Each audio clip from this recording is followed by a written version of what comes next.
అంగన్వాడీ సోదరిమణులందరికీ నమస్కారం. అంగన్వాడీ అప్డేట్స్ కోసం వెంటనే మన ఛానల్ని సబ్స్క్రైబ్ చేసుకోండి, వీడియోస్ లైక్ చేయండి. ఈరోజు తెలంగాణ, ఆంధ్రప్రదేశ్ సంబంధించి కొన్ని అంగన్వాడీ న్యూస్ అయితే డిస్కస్ చేద్దాం. వరద రాజకీయాలు మాని అంగన్వాడీలకు న్యాయం చేయాలి. సిఐటియు, ఏఐటియుసి, ఐఎఫ్టియు అంగన్వాడీ సంఘాల డిమాండు. అబద్ధాలు, అవాస్తవాలతో ప్రకటన చేయడం దుర్మార్గమైన చర్య అని, దీన్ని తాము ఐక్యంగా ఖండిస్తున్నామని సిఐటియు, ఏఐటియుసి, ఐఎఫ్టియు అనుబంధ అంగన్వాడీ యూనియన్ నాయకులైతే తెలిపారు. తెలుగునాడు అంగన్వాడీ సంఘం నాయకులు చేసిన తప్పుడు ప్రకటనలు ఖండిస్తూ ఏపీ అంగన్వాడీ యూనియన్ అధ్యక్ష ప్రధాన కార్యదర్శులు baby Rani, K Subbaravamma, AP workers and helpers association ప్రధాన కార్యదర్శి జె లలితమ్మ, ఏపీ ప్రగతిశీల వర్కర్స్ అండ్ హెల్పర్స్ యూనియన్ ప్రధాన కార్యదర్శి విఆర్ జ్యోతి ఉమ్మడిగా ప్రకటన విడుదల చేశారు. రాష్ట్ర వ్యాప్తంగా వరదలు రావడంతో విజయవాడ బుడమేరు పొంగి ప్రజలు కట్టుబట్టలతో బయటకు వచ్చారని తెలిపారు. ఈ సందర్భంగా సిఐటియు, ఏఐటిసి, ఐఎఫ్టియు వాటి అనుబంధ సంఘాల యూనియన్లు అనేక మంది కార్యకర్తలు నడుములోతు నీళ్లలో కూడా బాధితులకు అండగా నిలిచారని తెలిపారు.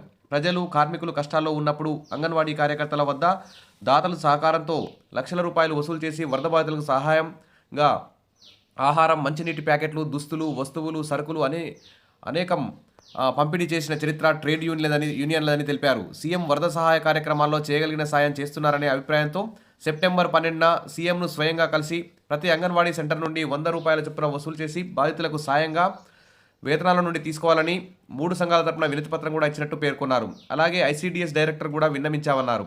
ఈ మొత్తం కనీసం 50 లక్షల వరకు వస్తుందని తెలిపారు. అయితే ఒక్కొక్క చోట ఒక్కో రీతిలో తెలుగునాడు యూనియన్ నాయకులు వసూలు చేస్తున్నారని, ఆ బురద సిఐటియు మీద చల్లడానికి ప్రయత్నించారని, దీన్ని అంగన్వాడీలు సహించరని పేర్కొన్నారు. కార్మిక ఐక్యతకు భంగం కలిగించే ఇటువంటి తప్పుడు ఆరోపణలు, అబద్ధ ప్రచారాలు మానుకోవాలని హెచ్చరించారు.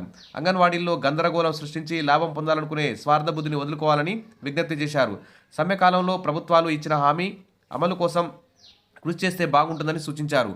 అదేవిధంగా పెండింగ్లో ఉన్న 164 అంగన్వాడీ సూపర్వైజర్ పోస్టులు వెంటనే భర్తీ చేయాలి, కోర్టు కేసును క్లియర్ చేయించాలి, 2013 సూపర్వైజర్ పోస్టులకు సంబంధించి కూడా న్యాయం చేయాలి. అదేవిధంగా ఖాళీగా ఉన్న అంగన్వాడీ ఆయా టీచర్ పోస్టులు కూడా భర్తీ చేయాలి. తర్వాత మినీ అంగన్వాడీలను మెయిన్గా మార్చాలి.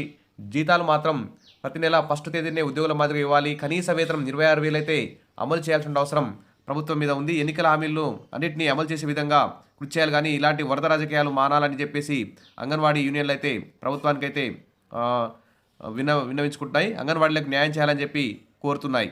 ఇంకా చూస్తే తెలంగాణ నుంచి న్యూస్ చూస్తే ఇక్కడ కలెక్టర్ చిన్నారుల మధ్య కూర్చొని భోజనం చేస్తున్నటువంటి దృశ్యం. చిన్నారులతో కలిసి నేలపైన కూర్చొని ఆదిలాబాద్ కలెక్టర్ రాజర్షి షా చిన్నారులతో ఇక్కడ కనిపిస్తున్న దృశ్యం.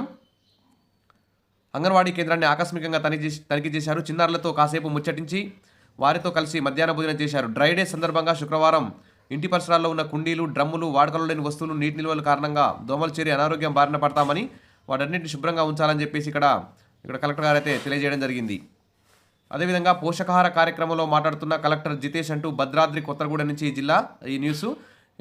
పిల్లల్లో పోషణ లోపం లేకుండా చూడాలి అంటూ కలెక్టర్ జితేష్ వి పాటిల్ అయితే ఇక్కడ మీటింగ్లో ప్రకటించారు.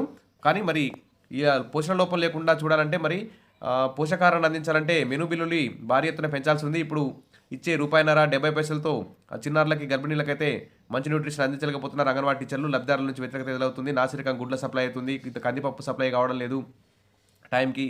కాబట్టి పోషకాహారానికి సంబంధించి మెనూ బిల్లులు భారీ ఎత్తున పెంచాలి. అప్పుడు ఖచ్చితంగా ఈ పథకం సక్సెస్ అవుతుందని చెప్పుకోవచ్చు. Wish all the best. ఇలాంటి మరిన్ని అప్డేట్ కోసం మన ఛానల్ని ఫాలో అవుతుండండి. Thank you.